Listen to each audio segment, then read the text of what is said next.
Hello, everyone. My name is Maria Ahmad, and I'm here to present to you, will the European Green Deal increase the EU's dependence on China? This video was filmed as part of a course on the European Green Deal during the fall 2022 semester at C.CharveriatSc-Po in Paris, France. In this presentation, I will give you a quick introduction of the European Green Deal, why it matters in a geopolitical context, and explain why some of the stated goals in the Green Deal might be unintentionally drawing Europe closer to China.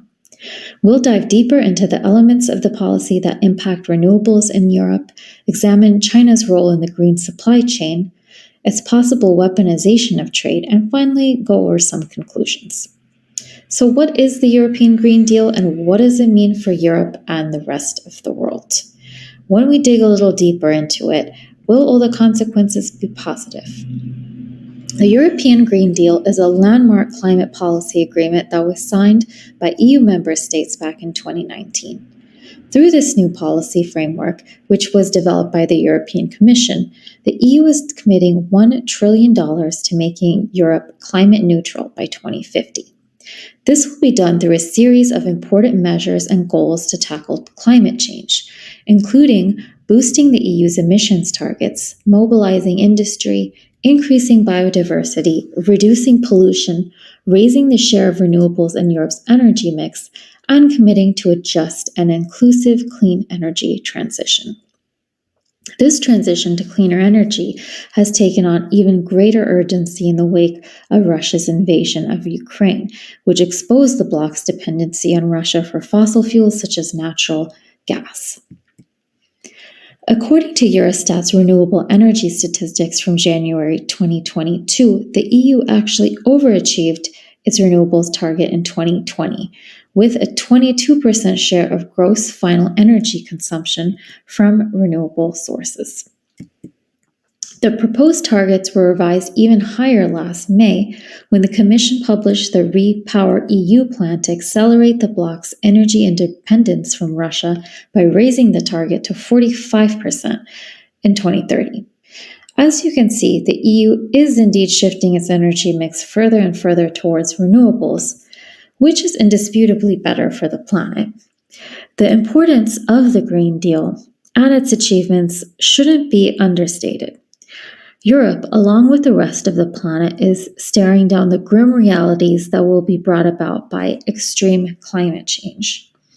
The steps we take now, or rather don't take, will have consequences for life on Earth. Now let's go back to China's role in the green supply chain. Despite the Green Deal's overwhelming positives, one geopolitical consequence of the deal cannot be overlooked.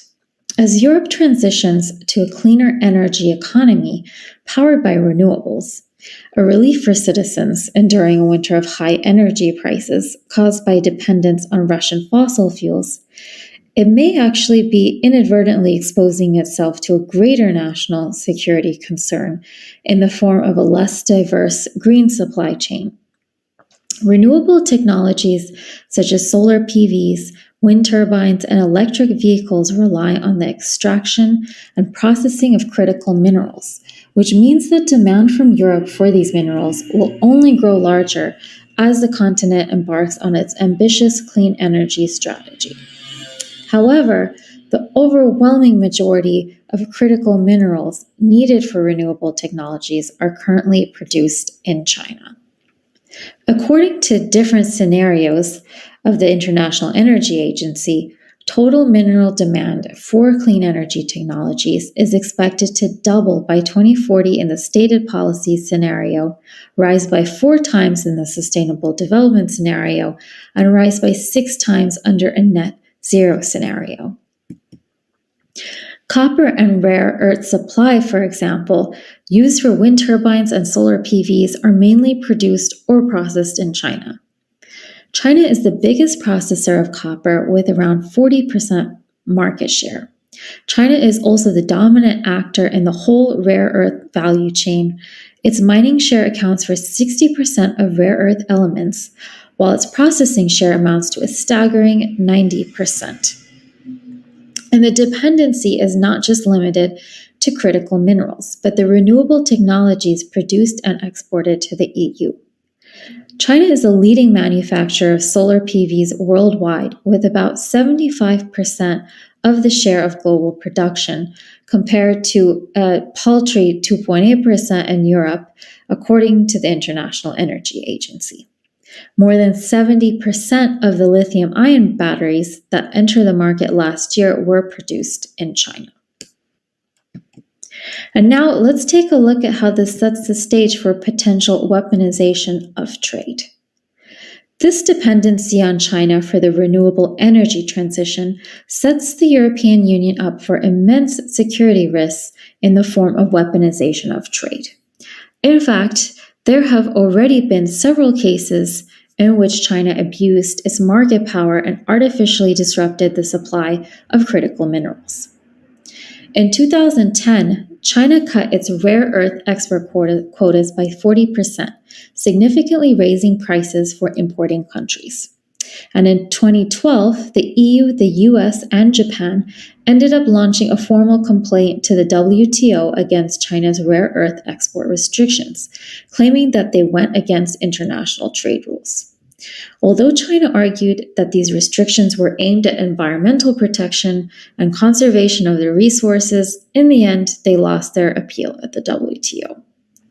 And in September 2012, the European Commission launched a 9-month investigation into Chinese companies that were selling solar panels to Europe at almost half their market value in the case of illegal subsidies.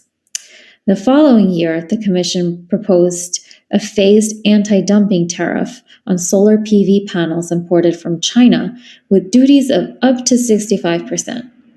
However, these actions were abandoned after China threatened to retaliate with tariffs on French wine and German cars. More recently, China threatened to limit rare earth shipments to the US if the US continued to militarily support Taiwan.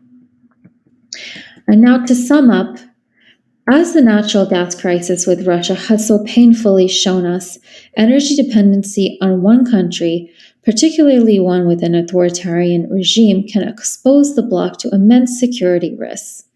Europe should be committed to diversifying its supply sources in the name of the security of supply, and this, of course, applies to the supply of green energy sources as well. Considering the European Green Deal in this context, it's clear that while the Green Deal is an overwhelmingly positive instrument to achieve net neutrality by 2050, all policies should be examined with a critical lens. It would be unfortunate to simply swap Europe's dependence on Russia for its dependence on China, even as the world becomes progressively greener.